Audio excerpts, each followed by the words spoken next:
He comes in to live in us. The reason is because He wants not just people who are legally in a relationship with Him, but people who live in a way that's pleasing to Him from the inside out. To be led by the Spirit means to be guided by the Spirit that's within us, the Spirit of His Son, which cries, Abba, Father, an intimate relationship with God. That's what God's looking for.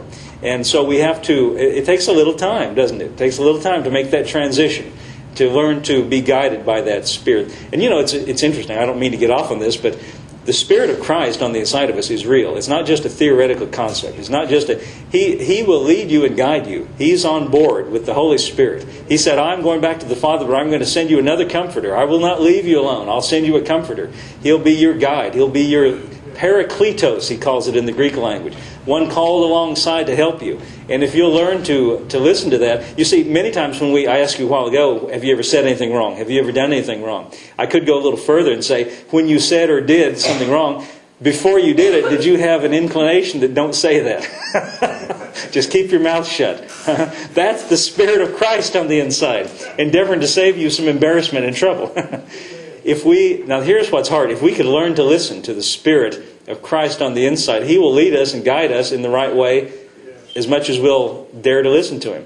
And I try to make it my practice to pay attention to it when I have an inclination, when I have that little something on the inside, as we sang a while ago, that seems to say, hold on, wait, don't go so fast, or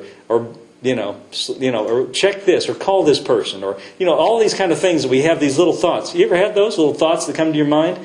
Maybe you should call that person. Well, that means maybe you should call that person. Maybe that person needs a call, or maybe you should, I get it in, simple things, Monday. Maybe you should check the air in your tires before you take this trip. How about that?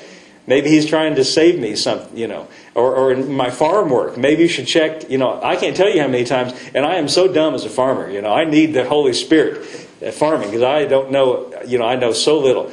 I was when my father was alive, I helped him, and I was I didn't care about farming, and I was a musician. That's all I cared about. I was just thinking about music, and I didn't pay any attention to changing the oil and, and how do you handle this, how do you handle that. And now he's gone.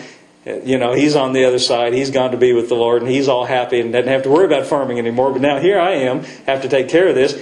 I am so dumb. And Paul used to help me with, those kind of things. You should see the two of us. It's like Tweedledee and Tweedledum out there trying to, remember that, Paul? Try to take care of all these situations. And he'd say, how do we do this? I don't know. Let's try it. Anyway, what I'm saying to you is listen to the Spirit of Christ. He's sent forth the Spirit of His... First, He sent Jesus into the world. That's what we celebrate at Christmas time. But the purpose was to redeem us to God.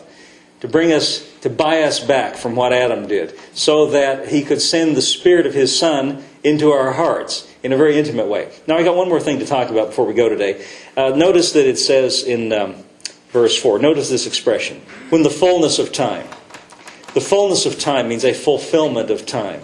Or when the time was fulfilled. Did you know that from God's point of view, from the Father's point of view, when He sent Jesus into the world 2,000 years ago, that was a much bigger deal than we think of it. It was much more. It was the culmination of history. And I want to show you one other verse that says that. It's in Hebrews chapter 9. And I want to begin reading with verse 24.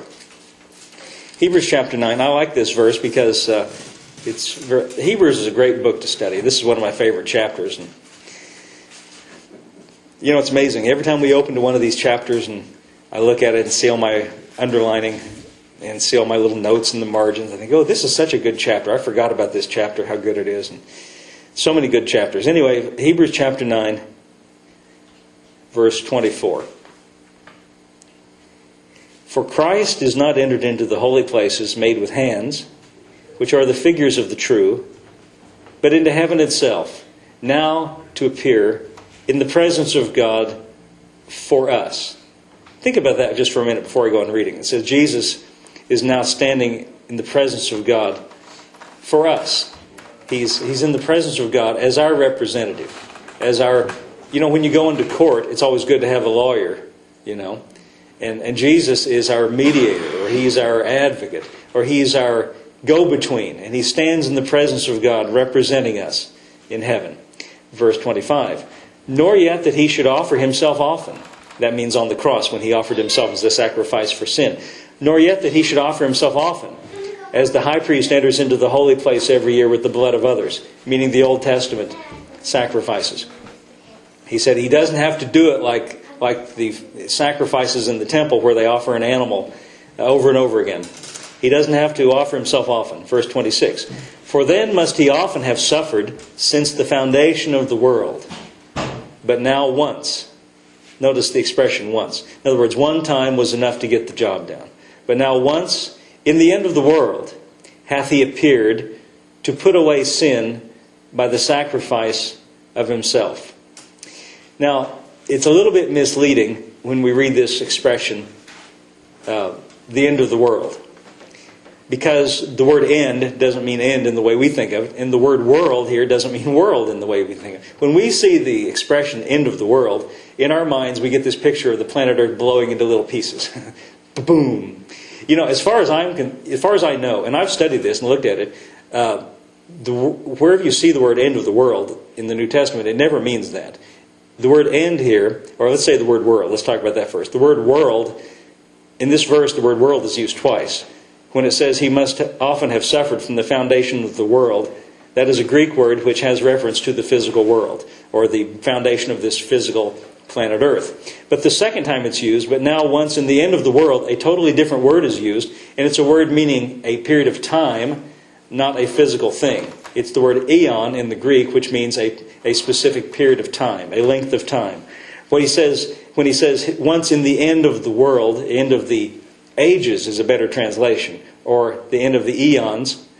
The end there doesn't mean the jumping off point or the termination. It's a word that means the high point or the consummation or the most important part. The Wuest translation, I have in my office back here a man named Kenneth Wuest, a Greek translator. I like his books because he's a Greek scholar, whereas I'm not, and I can read his books and get his insight. Kenneth Wuest translates it this way, that Christ has appeared in the consummation of the ages. Now, what does consummation mean? It means the fulfillment or the ultimate goal or the most important part. The fulfillment. Does that sound like what we read in Galatians? The fullness of time or the fulfillment. You know, when God sent Jesus into the world why did he come into the world? It said to redeem us. And how did he redeem us? Well, it says here that he came in the consummation of the ages. I'm going to go ahead and say that. He has appeared, and here's why. To put away sin by the sacrifice of himself. That he did, what Jesus did to redeem us by putting away sin by the sacrifice of himself, very important in the mind of God. Because as far as God's concerned, that act of Jesus, when he went to the cross and paid the price for our sins and carried our sins in his own body on the tree, he put them away. He put away sin by the sacrifice of himself. Anton, would you give me the Message translation? I think this is really good. If that had been the case, he would have had to sacrifice himself repeatedly throughout the course of history. In other words, if he were doing like an Old Testament sacrifice that was offered again and again. But instead, he sacrificed himself once and for all. I like that language, once and for all. That means he's done something that's done, and it was a once and for all occurrence. Summing up all other sacrifices, in this sacrifice of himself, notice this last phrase, the final solution for sin. Do you ever think about that? The final solution for sin. Well, you might be saying to yourself, and a person might think, well, that can't be true because in my life, I sometimes have a tendency, at times, I might do something wrong.